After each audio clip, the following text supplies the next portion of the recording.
Thank you, Mr. Chair, and fellow committee members. Of the record, Alan Bates, I'm State Senator, District 3, Southern Oregon. This bill has been brought forward for a lot of different reasons, but I'm going to address it from the point of view of Southern Oregon.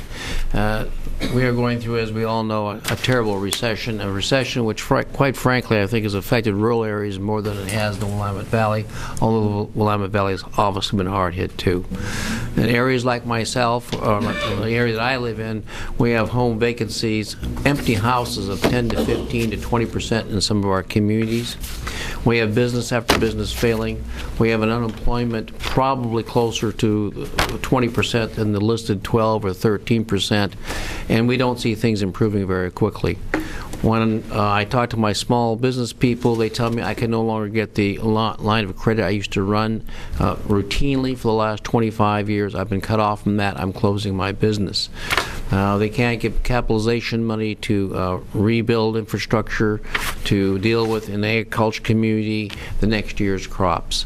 It's one issue after another. These are people who have had good credit in the past, continue to have good credit, but have had that credit cut off because capitalization is so difficult. They're used to working with their local banks. The local banks have more restrictions on them now and less capital available to them.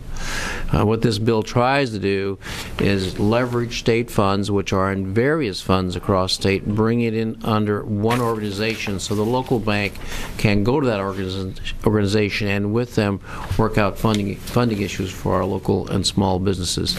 It's vital to Southern Oregon that this bill be passed. It's important to us for economic recovery, which we hope will start soon in our areas in which we have frankly not seen yet. I think that Eastern Oregon and the coast are probably in similar situations, and I would expect that if you checked with your local business community in Portland and Eugene and in Salem, they are probably at some level facing the same kind of issues we are in Southern Oregon. So my remarks are going to be short. I've read the bill. I understand about 3/4 of it. I'm not going to admit that I owe every single piece of it. I'm not a banker. But basically, it does what we're asking you to do. Give us our local banking communities a chance to access state funds in a way that is responsible, but which gives a real boost to our local small businesses.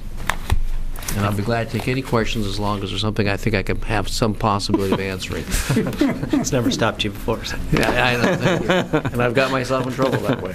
Great. Thank you very much for your testimony.